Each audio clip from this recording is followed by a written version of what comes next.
أعوذ بالله من الشيطان الرجيم. بسم الله الرحمن الرحيم. الحمد لله رب العالمين، والصلاة والسلام على أشرف المرسلين وخاتم النبيين ورحمة الله للعالمين، وبعد. Chers téléspectateurs, salam alaykum wa rahmatullahi ta'ala wa barakatuh. Marhaban bikum dans votre émission Islam, religion et civilisation, bien sûr, toujours en compagnie avec le professeur Mohamed Aiwaz. Marhaba bik, Ustad. Ahlan wa sahlan. Allah yabarak fik. Professeur, l'émission précédente, on s'est arrêté quand on a parlé des caractéristiques de la loi islamique.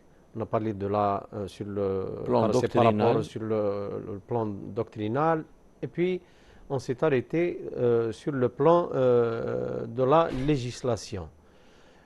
Comment voyez-vous que la loi islamique a des caractéristiques et des particularités très différentes par rapport à d'autres doctrines, bien sûr. Bismillah ar-Rahman ar-Rahim. Alhamdulillah, salatu wassalam ala sayyidina Rasulillah wa ala alih. Pour commencer d'abord, je voudrais citer une parole de l'un des grands maîtres et des grands savants musulmans, qui est l'imam Ibn al-Qayyim. Al-Qayyim, on le sait que c'est quelqu'un qui est très versé dans tout ce qui est en rapport avec la spiritualité, notamment à travers tous ses ouvrages, et particulièrement Madarij as-Salikin. Mais il était aussi un juriste et il était aussi un méthodologiste, faqihun wa usuliyun, بدليل أنه كتب أيضا في هذه المجالات منها إعلام الموقعين عن رب العالمين. Donc il a une célèbre parole où il dit الشريعة يسر كلها وخير كلها ورحمة كلها. فإذا خرجت si elle sort de ce cadre, elle n'a aucun lien avec la loi divine. Donc ces trois aspects qui sont al-khayr, al-yusr, la facilité, et al-rahma, la miséricorde. Donc tout cela sont des aspects effectivement de la loi islamique. Ajoutons à cela les versets qui parlent وَمَا جَعَلَ عَلَيْكُمْ فِي الدِّينِ مِنْ حَرَجٍ. Il ne vous a établi en matière de religion aucune contrainte et aucune difficulté. Quant à la sira nabawiya et à la sunna nabawiya, la tradition prophétique, on trouve d'abord la sunna, pas sunna sans le alif ou lam, mais as-sunna, c'est-à-dire le modèle en tant que tel que cela a été rapporté dans le Coran. لَقَدْ كَانَ لَكُمْ فِي رَسُولِ اللَّهِ إِسْوَةٌ حَسَنَةٌ لِمَنْ كَانَ يَرْجُو اللَّهَ وَالْيَوْمِ الْآخِرِ. Il y a dans le modèle et l'exemple par excellence prophétique un exemple, un modèle pour ceux qui invoquent Allah tabaraka wa ta'ala abondamment et cherchent la vie future. Donc le modèle Nabi sallallahu alayhi wa sallam, d'abord lorsqu'il avait à choisir entre deux choses, il choisissait toujours ce qui était le plus simple et le plus facile. ما خير رسول الله صلى الله عليه وسلم بين أمرين إلا اختار أيسرهما ما لم يكن إثما, sauf dans la mesure où cela constitue un interdit. Donc là, c'est très important de comprendre que la facilité et la souplesse, ça n'a rien à voir avec le fait de ne pas être rigoureux vis-à-vis de halal et le haram. Là, c'est une sphère, c'est une zone qui est indiscutable. On est obligé de suivre le halal et de s'éloigner de le haram. Mais au-delà de cela, lorsqu'il y avait un choix, Nabi sallallahu alayhi wa sallam, il optait toujours pour ce qui était le plus simple et le plus facile et le plus éloigné de la contrainte. Nous avions parlé aussi du juste milieu et je dirais l'équilibre. D'ailleurs, on peut même qualifier l'islam comme étant la religion de l'équilibre et du juste milieu. Même par rapport à la pratique, Nabi sallallahu alayhi wa sallam, quand il a entendu un jour qu'il y a des gens qui prétendaient, qui étaient des pieux Et donc, pour eux, dans leur conception, la piété consistait à, pour certains, de prier la nuit et de ne pas dormir. Un autre qui dit que moi je ne prends pas femme, et donc un autre il disait que je jeûnais ou je pratiquais un jeûne continuel. Continue. Voilà qu'est-ce qu'ils avaient comme conception par rapport à la piété. Alors le prophète, alayhi salatu wassalam, ayant appris cela, il monta sur sa chair de mimbarihi wa qal ma balu aqwamin. Comment se fait-il qu'il y ait des gens qui prétendent que la piété consiste à ce qu'on prie la nuit tout entière sans se reposer? D'autres y voient que la piété consiste dans un jeûne continuel, et d'autres ils disent que je préfère Ne pas en prendre raison d'épouse. de la recherche de cette piété rester dans le célibat et ne pas prendre épouse. Alors que le prophète sallallahu alayhi wa sallam disait Ama wa inni atqakum, Ilallah. je suis le plus pieux parmi vous. Et dans une autre version, Ama wa inni akhshakum lillah, celui qui craint Allah tabaraka wa ta'ala le plus que quiconque. Mais je prends femme, je jeûne et je romps le jeûne. Asum wa uftar. Et anamu wa aqum, c'est-à-dire je fais la prière nocturne, mais quand même je me repose également, je dors. Man raghiba an sunnati falaysa minni, celui qui s'éloigne et celui qui s'écarte de mon exemple ne fait pas partie de ma communauté. Il ne fait pas partie, il ne s'inscrit pas dans le cadre de mon exemple et de mon modèle, donc de ma sunna. Man raghiba an sunnati falaysa minni. Professeur, si vous permettez, le prophète sallallahu alayhi wa sallam étant l'exemple parfait, et c'est lui qui est arrivé presque, il est arrivé à Sidrat al-Muntaha, il a failli voir Allah tabaraka wa ta'ala. Oui. Kada an yara rabbah. C'est-à-dire le prophète sallallahu alayhi wa sallam s'est élevé dans les degrés du rapprochement d'Allah tabaraka wa ta'ala à un point où nulle personne n'est arrivé à ce degré. Et en même temps, on le retrouve avec cette modestie, avec cette simplicité, cet appel à l'équilibre. Normalement, pour certains, le fait d'arriver à ce niveau, normalement, il n'appartient pas à notre univers. Concernant la vision d'Allah tabaraka wa ta'ala, on sait pertinemment que c'est une question qui a fait l'objet de divergences entre les sahaba eux-mêmes. Donc, Sayyida Aisha a une position, et Ibn Abbas il a une position quand le Nabi sallallahu alayhi wa sallam ra'a rabbahu laylata al-mi'raj. Mais en tout cas, parce que le retour vers les créatures, un prophète il a deux aspects. Il a l'aspect qui le relie à al-haqq, et il a un autre aspect qui le rattache à la créature. Wajhun lil-haqqi wa wajhun lil-khalq. Arrivé à ce stade pratiquement et à cette, je dirais, station de la vision qui n'a été accordée qu'au prophète sallallahu alayhi wa sallam, contrairement à Sidna Moussa alayhi salam, lorsque il demanda قال ربي أرني انظر إليك قال انظر إلى الجبل فإن استقر مكانه فسوف تراني فلما تجلى ربه إلى الجبل جعله دكا وخر موسى صاعقا. Et il s'est repenti dans le sens où il dit que je n'oserai jamais demander ce qui n'est pas réservé pour moi et qui était réservé au prophète sallallahu alayhi wa sallam. Et pour revenir toujours dans cette perspective à Ibn al-Qayyim, il dit que le prophète sallallahu alayhi wa sallam, lors de cette ascension, il est arrivé et il a été fixé sur l'objet de sa vision, qui est Allah tabaraka wa ta'ala.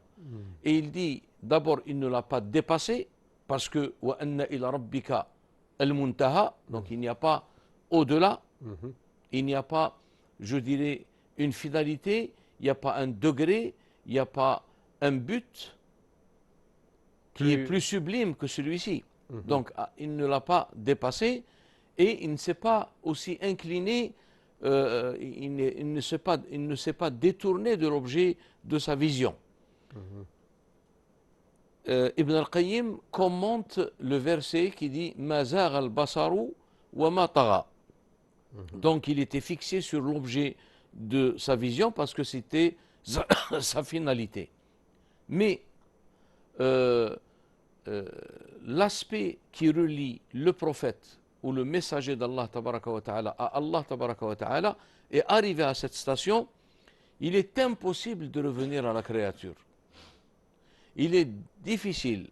Et le prophète sallallahu alayhi wa sallam, en tant que messager, Allah azza wa jal, c'est lui qui lui a donné cette force et cette capacité pour revenir aux créatures et vivre à ce degré où il y a justement l'observance de cet équilibre, l'observance je dirais, de ces choses courantes qui sont le propre des communs des croyants, mais lui, bien qu'il ait atteint ce degré sublime, Allah tabaraka wa ta'ala, pour des raisons bien sûr de maintenir l'ordre de la société, voire même l'ordre du monde, donc il l'a renvoyé vers les créatures pour assumer cette fonction qui est la sienne et qui est la fonction de risala.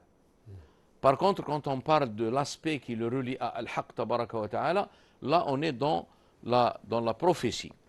Donc il a toujours insisté sur le fait de lorsque une personne s'est présentée au prophète sallallahu alayhi wa sallam pour lui montrer qu'il est dans la capacité de jeûner un jeûne continuel. Alors que cela n'était réservé qu'au prophète sallallahu alayhi wa sallam. Alors il lui a dit essaye de jeûner, peut-être tu n'arriveras pas un jour à observer, à respecter ce choix et cet engagement.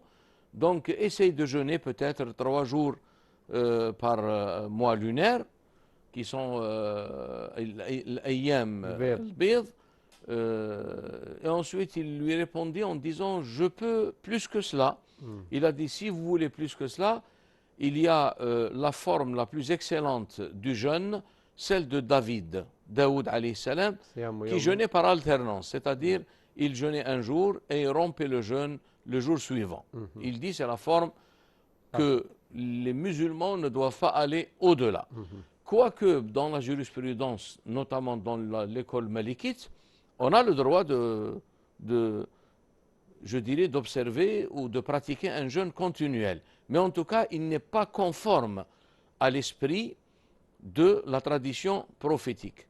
Alors lorsqu'il a avancé dans l'âge, il s'est rendu compte de la sage orientation du prophète sallallahu alayhi wa sallam. Il disait si seulement j'avais tenu compte de cette orientation et cet enseignement du prophète sallallahu alayhi wa sallam qui m'a dit لعلك لا تطيق مع تقدم السن, donc essaye de jeûner par alternance. Donc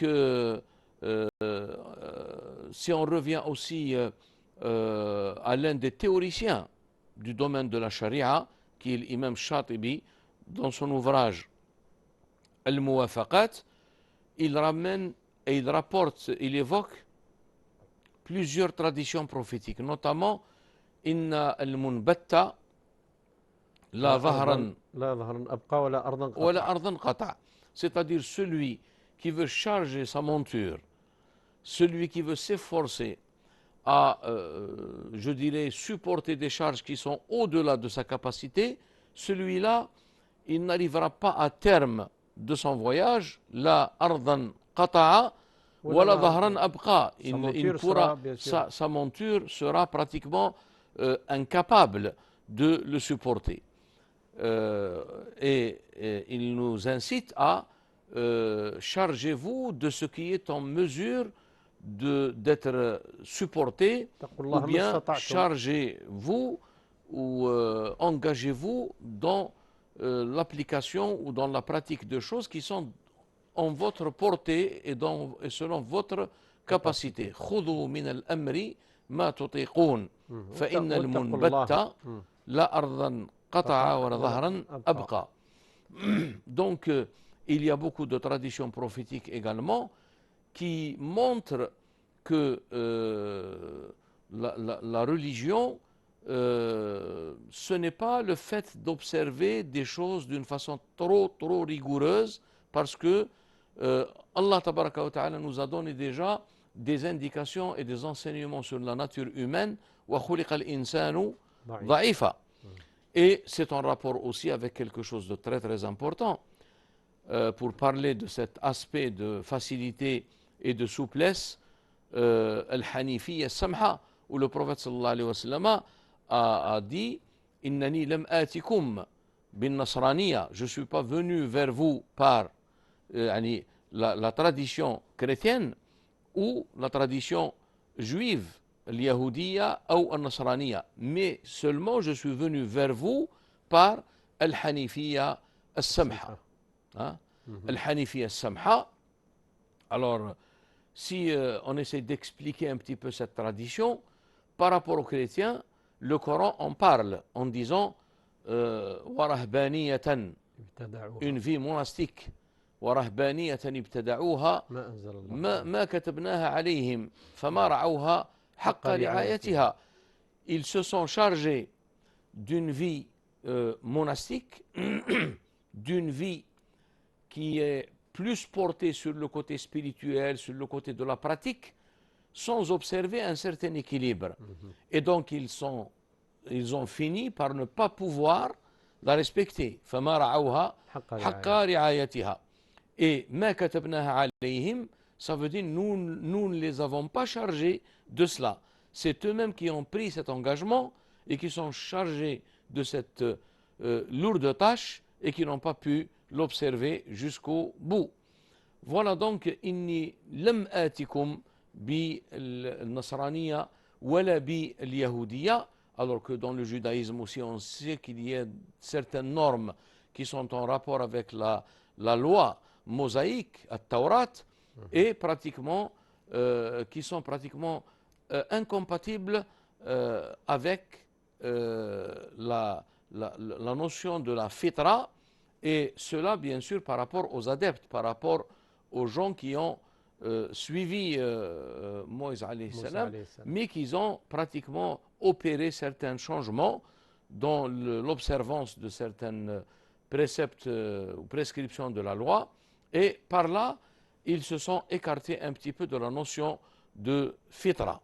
Voilà ce qu'on peut dire déjà d'une façon globale et d'une façon générale, sans rentrer dans les détails. Et d'ailleurs, la question qui est en rapport direct avec ce que nous sommes en train de développer, c'est la question de l'abrogé et de l'abrogeant. Al-nasikh ou al-mansoukh.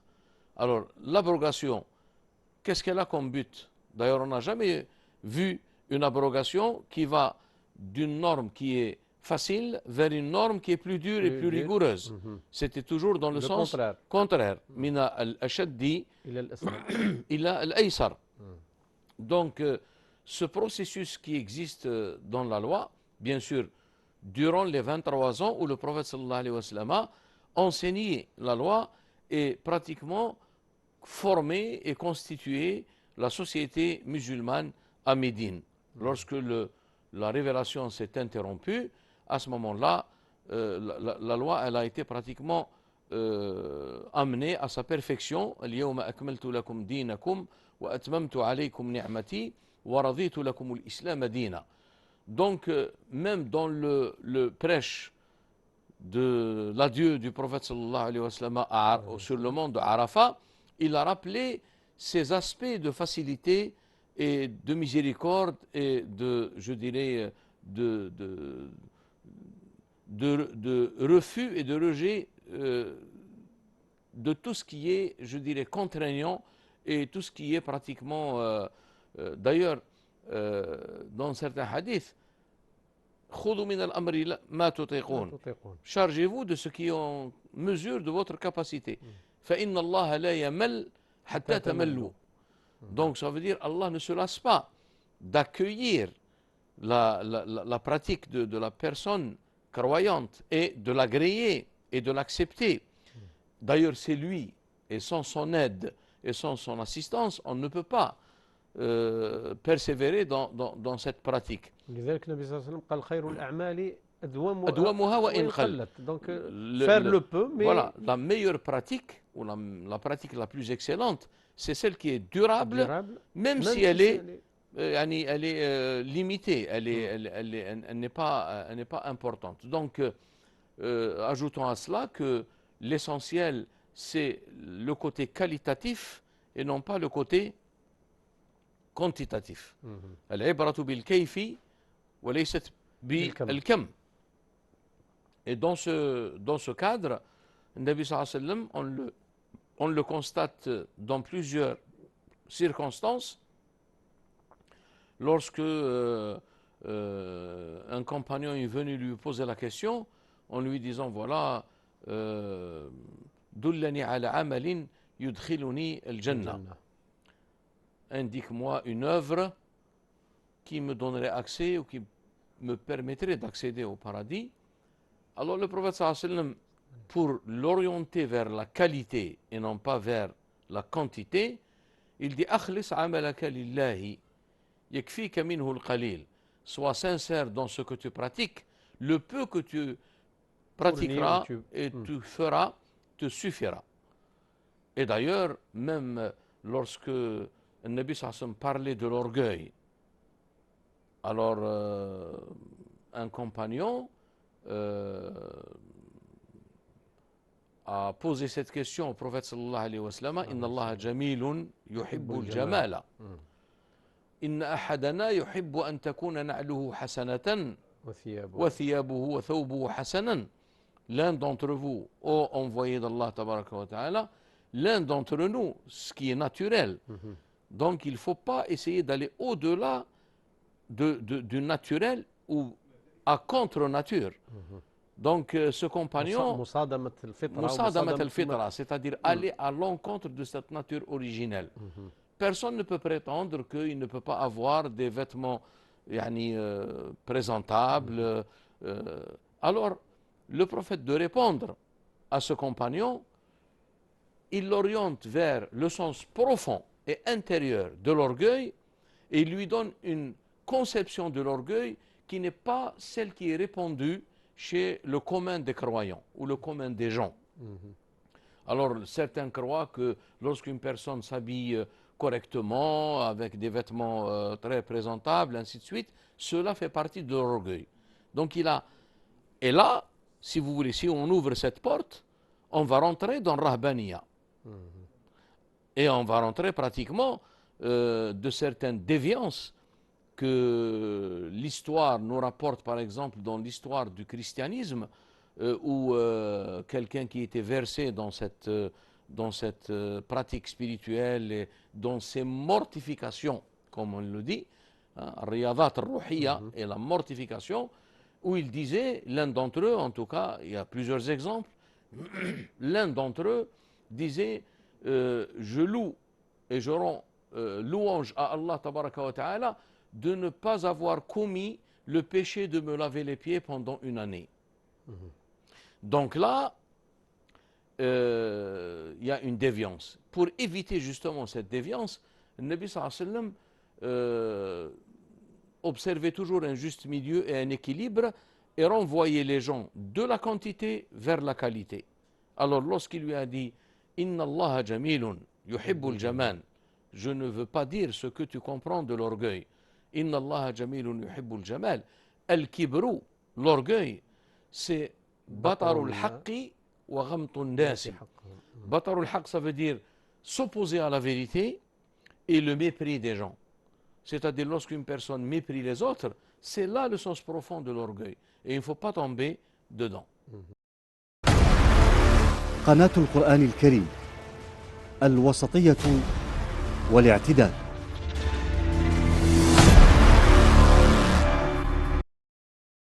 أعوذ بالله من الشيطان الرجيم.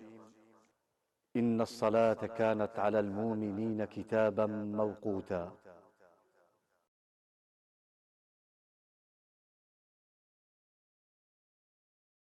الله أكبر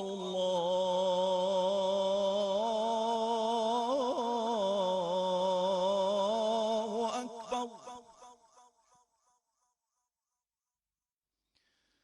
أشهد أن لا إله إلا الله.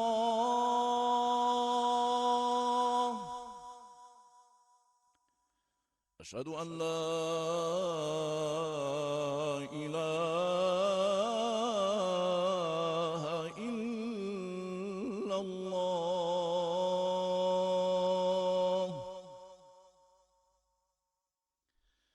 أشهد أن محمد رسول الله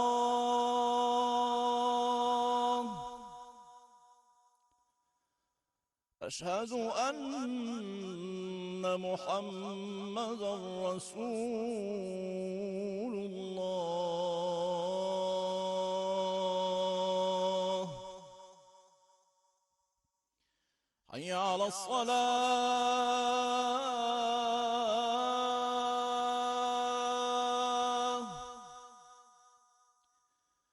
حي على الصلاة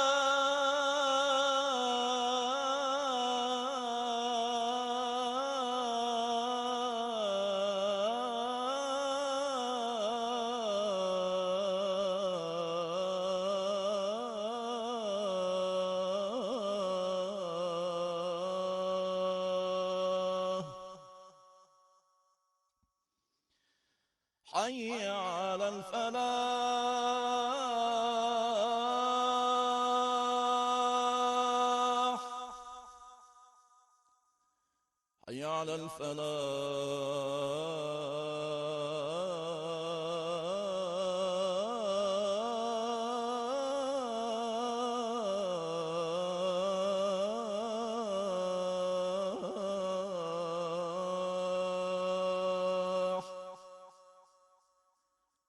الله أكبر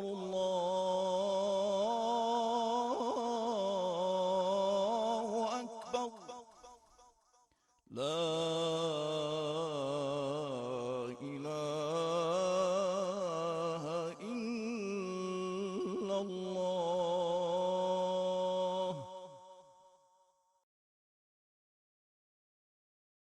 اللهم رب هذه الدعوة التامة والصلاة القائمة آت محمدا الوسيلة والفضيلة وابعثه مقاما محمودا الذي وعده. قناة القرآن الكريم جزائرية الروح عالمية الرسالة.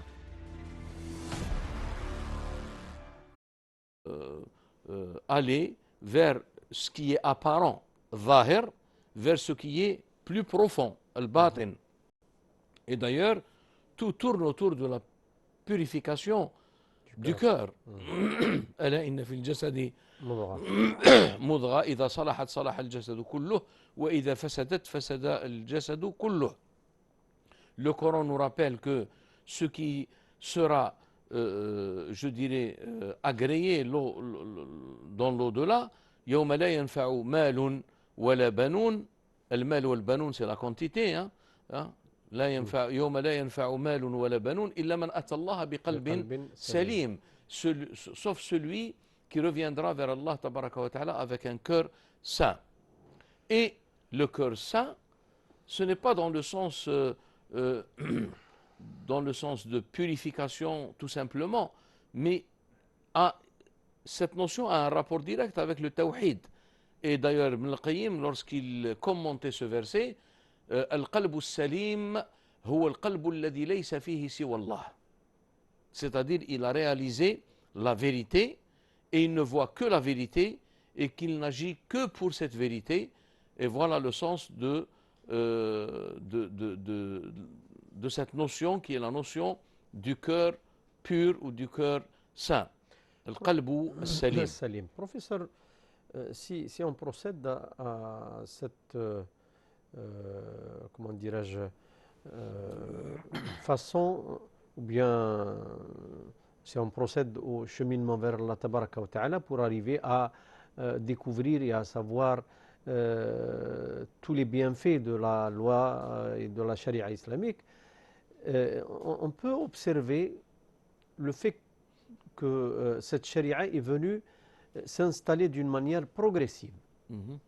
Donc Allah Azza wa Jal tabaraka wa ta'ala nous a pris avec une manière plus clémente, plus souple bien sûr, dans les deux sens. Aller vers Allah tabaraka wa ta'ala progressivement et quitter le péché, se détacher des plaisirs de la même manière. Exactement, justement.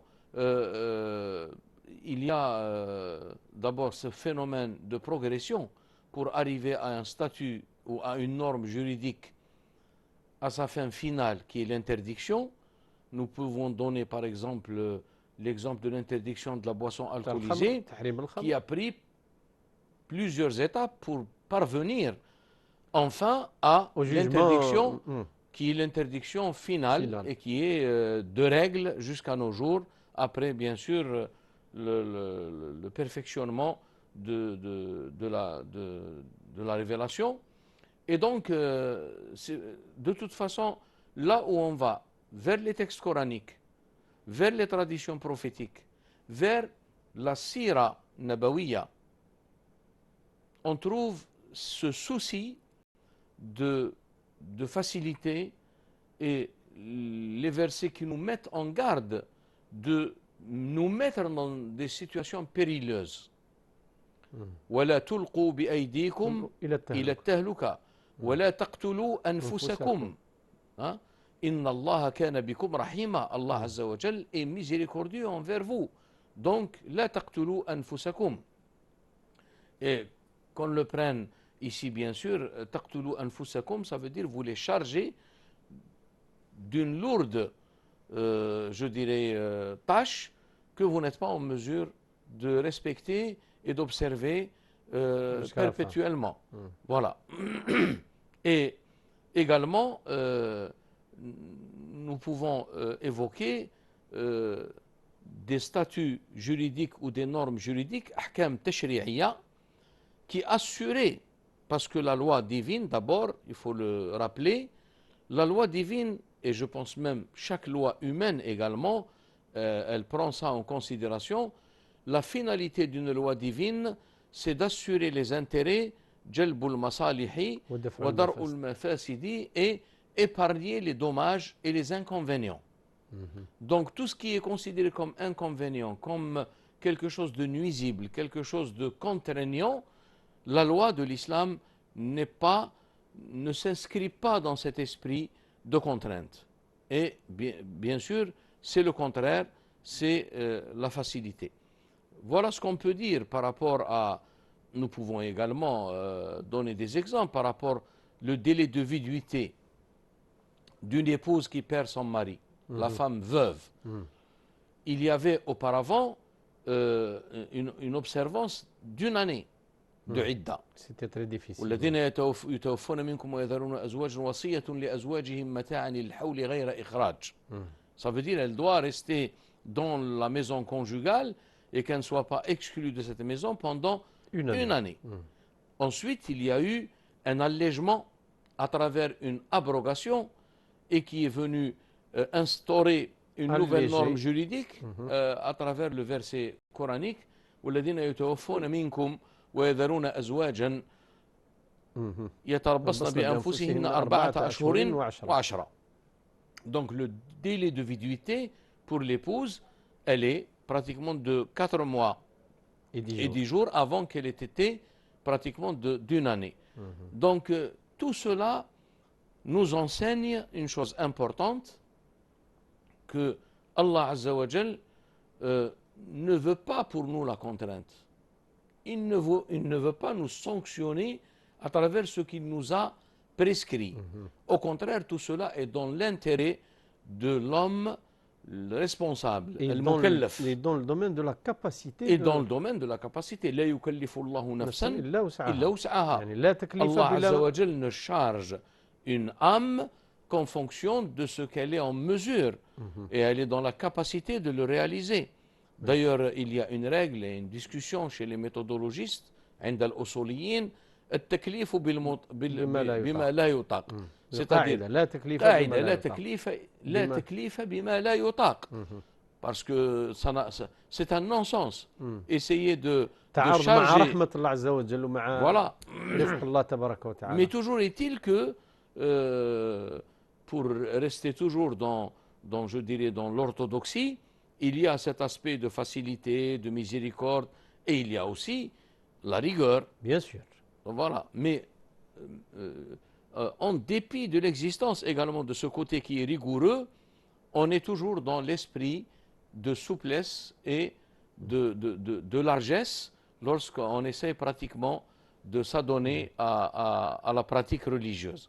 Et d'ailleurs, le fait d'observer ou d'être excessif dans l'observance de la rigueur, التشدد, ce n'est pas dans l'esprit de l'islam, pratiquement, ce n'est pas l'esprit de la loi elle-même. Je dirais, professeur, peut-être que la loi et la loi divine en elle-même, sa rigueur est tolérable, elle est acceptable, Elle est supportable, Elle est supportable. bien sûr. Par contre, peut-être le domaine de la fatwa. Parfois, on se retrouve en face de certains muftines qui sont un petit peu rigoureux, qui sont Au-delà de la rigueur, bien sûr. Au-delà de Donc, la rigueur. donc c'est le comportement, c'est la mentalité de certains. Ce n'est pas la charia en elle-même, ce n'est pas la divinité en elle-même. Justement, l'une des critiques que l'un de nos savants algériens, Cheikh El-Bachir Ibrahimi, a adressée aux juristes, lorsque la jurisprudence à un moment donné commençait à être pratiquement à s'éloigner des visées, le maqasid. Il disait que dans une période historique, on a constaté qu'il y a des juristes qui émettaient des fatwas et des décisions juridiques qui étaient en contradiction avec l'esprit de la loi. L'esprit de la loi qui revient à ce que j'ai rappelé tout à l'heure, la miséricorde, la facilité, la souplesse. Donc, il disait qu'il y a une certaine déviance qui a été opérée et on s'est éloigné. Et c'est pour cette raison que, en revanche, il y a eu, je dirais, une réaction de certains savants qui ont voulu maintenir, je dirais, la loi et en même temps tenir compte des finalités de cette loi. الأحكام الظاهرة والأسرار والمقاصد التي تكمن في تلك الأحكام الشرعية. Je pense que le meilleur exemple à donner, il y a par exemple l'exemple de l'Izz ibn Abd Salam qui avait écrit dans ce sens. Il y a aussi l'imam Abu Hamid al-Ghazali, où on le trouve quand il parle des normes juridiques, l'ahkam al-shar'iyya, al-mu'amalat. Lorsqu'il parle de mu'amalat, il le fait suivre tout de suite de asrar, la pratique. Donc les secrets de la pratique et tenir compte de la finalité et des maqasid. Et nous trouvons cela spécialement dans son ouvrage qui était parmi les derniers ouvrages composés par l'imam Abu Hamid al-Ghazali et qui est Kitab al-Mustasfa min ilm al-Usul. Alors, vous avez parlé parce que la responsabilité n'a pas de sens s'il n'y a pas un aspect rigoureux aussi dans la pratique. Et c'est pour cette raison que l'imam Abu Ishaq Shatibi, dans ses Muwafaqat, lorsqu'il a parlé de la contrainte, al-mashaqqa, il l'a réparti. Al-mashaqqa al-mu'tada, la contrainte, je dirais, habituelle, ordinaire et acceptable, et qui est dans le cadre de la nature des choses. Voilà. On ne peut pas penser à ce que la loi nous prescrit de faire la prière avec un tayammum et de faire une prière allongée.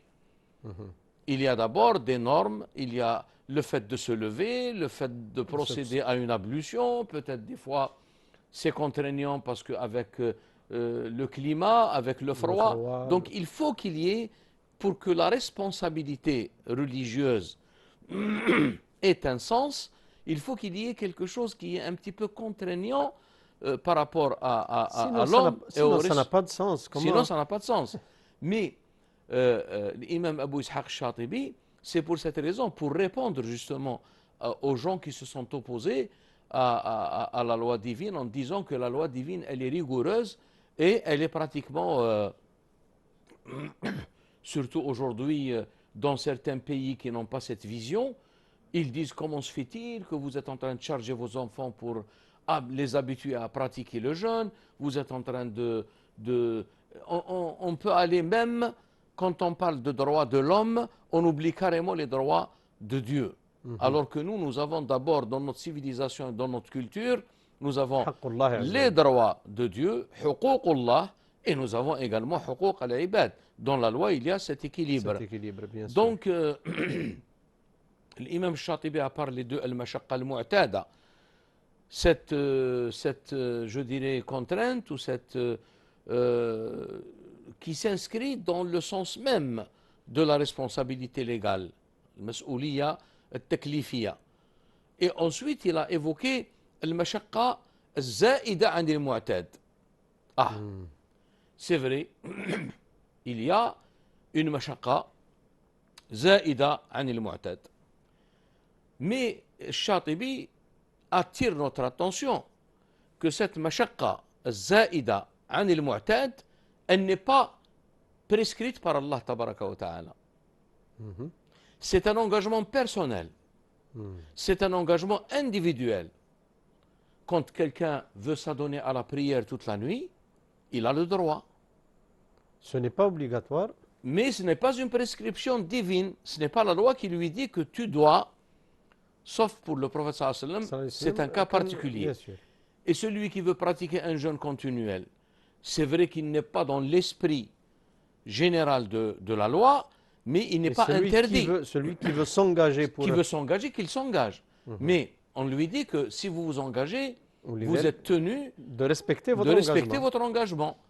Et généralement, quand une personne s'engage et elle prend conscience avec le temps et avec l'avancée de l'âge qu'elle ne peut pas, mais pourquoi Shatibi a évoqué cela? Parce qu'il y a des gens qui sont des gens pieux, des gens savants, des gens qui ont atteint un degré de sainteté et de proximité d'Allah tabaraka wa ta'ala, et on connaît à travers leur biographie, à travers leur vie, on sait qu'ils se chargeaient de choses qui étaient très lourdes. Mais l'imam Shatibi nous dit que ceux-là n'ont parvenu à cet engagement, ne sont parvenus à cet engagement qu'après avoir goûté, je dirais, ce bonheur spirituel dans l'adoration et dans la servitude. Donc, c'est ce goût et c'est ce bonheur intérieur qui va les porter à respecter leur engagement. Mais ce n'est pas une prescription divine. Et personne ne peut établir ou ne peut, je dirais, obliger une personne à observer une telle pratique. Et là, on revient à la loi qui a d'abord réparti les prescriptions juridiques. Elle les a réparties d'abord en obligations, fara'id. Elle les a réparties également sunan ou mustahabbat. Et il y a les choses, et il y a la règle qui veut que la règle dans toute chose, c'est le licite. Ce qui n'est pas interdit Ce qui n'est pas est permis. C'est pas parce qu'il y a certains, et c'est une vision qui est pratiquement, qui n'est pas dominante, hein, mais qui est pratiquement dominée par l'avis de l'ensemble des ulama, qui dit que, cette vision dit que tout est haram, sauf ce qui a été permis par texte. Al-aslu fil ashya'i الحرمة إلا ما ثبت نص بإباحته. Mais cet avis, bien sûr, est un avis minoritaire. L'avis majoritaire, c'est que الأصل في الأشياء الإباحة, c'est la règle, c'est la permission, que tout est permis, sauf ce qui a été restreint par un texte, je dirais, un texte de la loi, je dirais un texte coranique ou un texte authentique de la tradition prophétique. Clair, explicite. Si vous voulez, tout ce cadre, je dirais même tout ce cadre épistémique, épistémologique, il nous donne, il constitue et il forge la logique par laquelle raisonne le croyant. Professeur, si vous permettez, bien sûr, on va peut-être arriver à terme de cette émission. Enfin, nous arrivons à la fin de Ramadan, on se rapproche de l'Aïd, bien sûr, c'est dans quelques jours, bien sûr. Comment voyez-vous cette charia qu'Allah Azza wa Jal nous a prescrit elle est clémente et miséricorde envers les autres, envers les nécessiteux, envers ceux qui sont dans le besoin. Et bien sûr, à travers la législation de Zakat al-Fitr, bien sûr, je précise et je rappelle qu'elle a été bien déterminée par Wizar Shun Diniya wal Awqaf À 150 à dinars. 150 dinars par personne, bien sûr. D'abord, avant d'arriver à cette question de Zakat al-Fitr, il faut rappeler que l'Eid, les deux fêtes officielles dans l'islam, ce sont Eid al-Fitr et Eid al-Adha. Et justement, l'une des applications de ce que nous étions en train de développer, la miséricorde et la facilité, Allah tabaraka wa ta'ala a clôturé, a parachevé une pratique par une fête. Une fête où on est amené à jouir pratiquement des plaisirs qui sont licites. Et d'ailleurs même les moyens de distraction qui sont permis, Sayyida Aïcha, radiallahu anha, lorsqu'elle elle mettait la tête sur l'épaule du prophète sallallahu alayhi wa sallam, en train de voir les Éthiopiens le jour de l'Aïd, faire leur danse et en train de danser, en train d'exprimer selon les moyens de distraction qui existaient à l'époque. Bien sûr. Alors, Sidna Abu Bakr, en arrivant, il dit la flûte du diable dans la maison du prophète sallallahu alayhi wa sallam, amizmaru shaitan fi bayti rasulillah.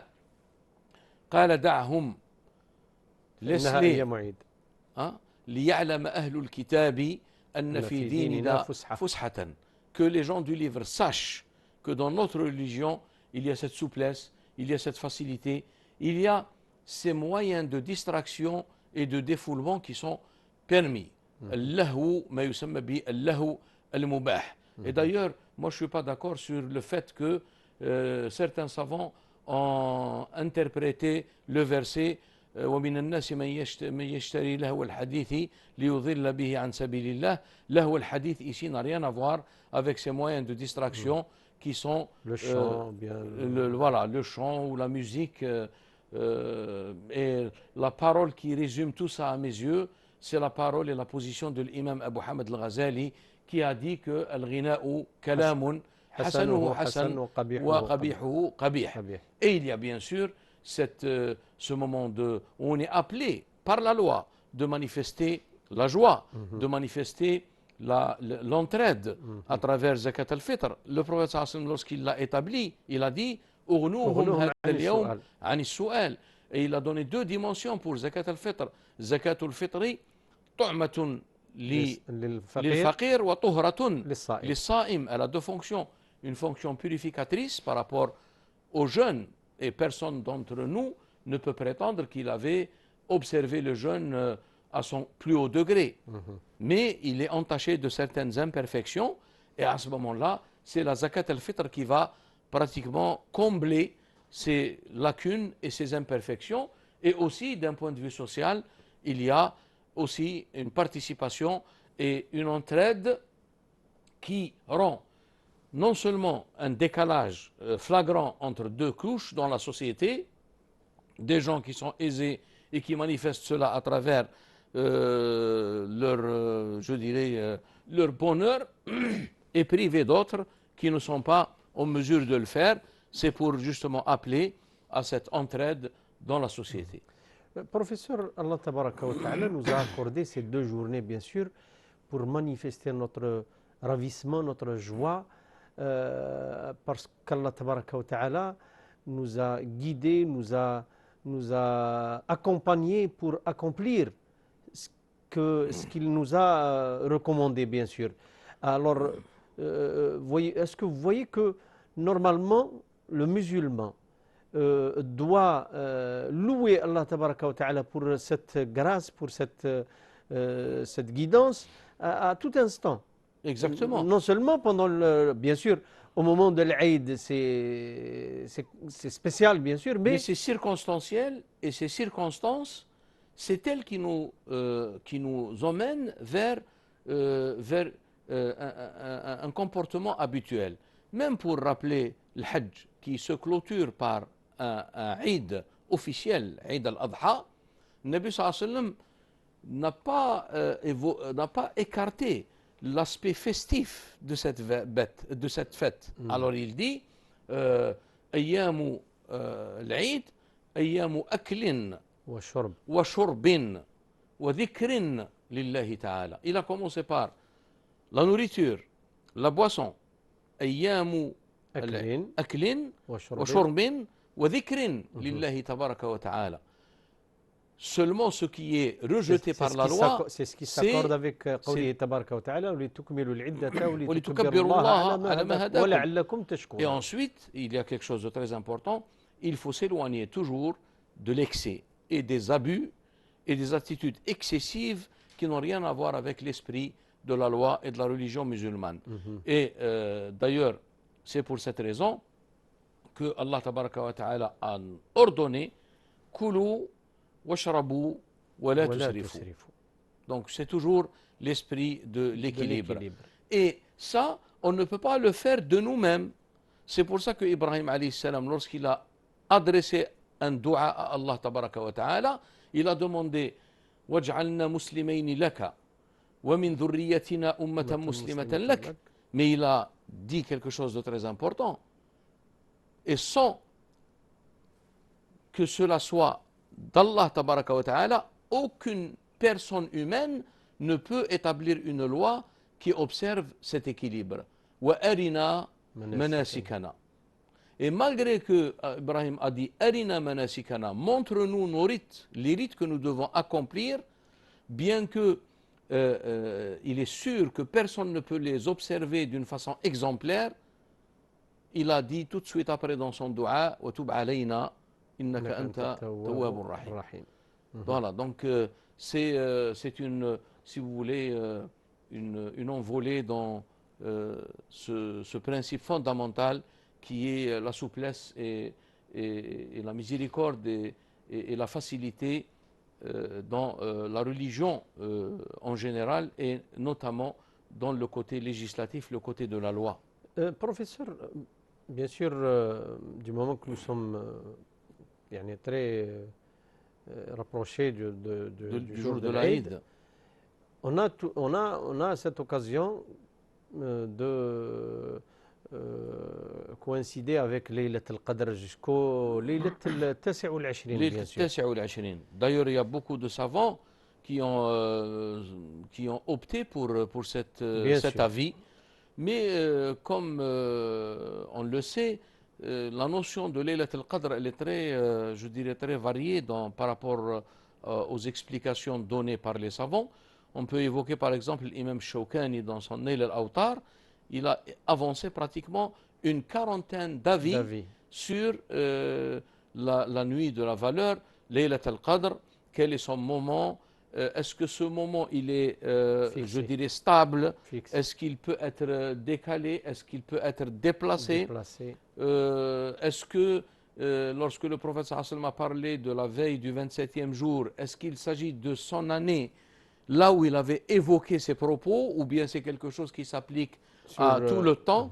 En tout cas, c'est quelque chose qui a fait l'objet d'un exposé très très détaillé de chez l'imam Shawkani. Mais en tout cas, nous, l'essentiel, pour relier les choses à la sage raison d'être d'Allah tabaraka wa ta'ala, al-hikma al-ilahiyya fil ashya, il a laissé des choses comme ça, où il n'y a pas un texte explicite pour la déterminer à un moment donné ou des choses dans un lieu donné, mais il a laissé la chose comme ça, je dirais, dhanniyat ad-dilala, comme disent les méthodologistes, pour justement inciter le croyant à fournir les efforts nécessaires pour coïncider avec ces moments de grâce et auxquels il faut s'exposer. Selon la tradition, inna li rabbikum fi dahrikum nafahatin ala fata'arradu li nafahatihi. Votre Seigneur a dans votre temps des moments de grâce, c'est-à-dire des ouvertures. Donc exposez-vous donc à ces moments de grâce. Est-ce qu'on peut dire que chacun a sa Laylat Qadr et il peut bien sûrement l'observer? D'ailleurs, Allah tabaraka wa ta'ala, du moment que ja'alaha fi awtari العشر الأواخر، معناها la personne peut l'observer, peut se rattraper jusqu'au dernier jour, jusqu'à Jusqu'au la veille de dernier l'Aïd, jour, bien sûr. qu'il s'agisse d'un jour impair seulement, donc c'est la veille Donc il suffit du 29. de fournir un effort, d'essayer Voilà. de... Jusqu'à la fin, c'est-à-dire quand on dit jusqu'à la fin, c'est par rapport à Salat al-Maghrib, parce qu'à partir de Salat al-Maghrib, on est rentré dans pratiquement une autre journée. C'est pour cette raison qu'aujourd'hui, peut-être les gens constatent ce phénomène, les tarawih ne commencent pas, commencent la veille. C'est-à-dire après Salat al-Maghrib, on dit que le croissant a été vu, donc le mois de Ramadan est entamé, donc on commence les tarawih. Avant de jeûner. Avant de jeûner. Et par rapport à l'Aïd, lorsqu'on annonce l'Aïd, On il n'y a rentre. pas de tarawih parce que le mois de Shawwal a été déjà entamé. On est dans le mois de Shawwal. Et ça, c'est des choses qui sont pratiquement arrêtées, bien déterminées, bien limitées. Voilà. Cette nuit, elle est particulière, bien sûr. D'ailleurs, le Nabi alayhi salatu wassalam, ذكرها quand il a parlé de Man qama. non, bon, concernant Les signes. non, je veux dire concernant ce moudjahid qui était parmi les Bani Israël, qui s'est voué à l'adoration d'Allah Tabaraka wa Ta'ala et à pratiquer le djihad pendant des années, pendant 85 ans. Donc Allah Azza wa Jal a voulu récompenser cette nation du juste milieu, cette nation... Oui. C'est par rapport à la longévité des autres communautés qui ont précédé la communauté mohammedienne. Donc, le Nabi sallallahu alayhi wa sallam a dit dans ces termes, لما رأى النبي صلى الله عليه وسلم أعمار الأمم السابقة فكأنهم تقالوها الصحابة فأعطاهم الله تبارك وتعالى donc la longévité. Et je rappelle que la longévité التعمير هو وراثة في الأمم من أنبيائها. Et c'est pour cette raison, plus il y a un prophète qui a, je dirais, vécu longtemps, on voit que la moyenne d'âge des membres de sa communauté est en rapport avec la moyenne d'âge de son prophète. Et d'ailleurs, le prophète sallallahu alayhi wa sallam a rappelé cette règle, mutawassitu a'mari ummati, ou kul umma huwa mutawassitu a'mari nabiyha. Et c'est pour cette raison que nous, il y a une parole très courante chez nous, Darija, nos ancêtres. Une personne qui dépasse les 63 ans, il dit Anarani fil faïda. Pourquoi? Parce que notre prophète sallallahu alayhi wa sallam a vécu jusqu'à l'âge de 63 ans. Et donc la moyenne, elle tourne autour de... Rares sont les gens, bien sûr, qui atteignent, qui vont au-delà jusqu'à atteindre le centenaire, yani 100 sana. Donc tout cela est relié. Alors, pour, si vous voulez, accorder une faveur particulière à la communauté mohammedienne, Allah Azza wa Jal leur a accordé Laylat al-Qadr, qui correspond à qui est égal 83 ans ou et quelques mois et quelques jours.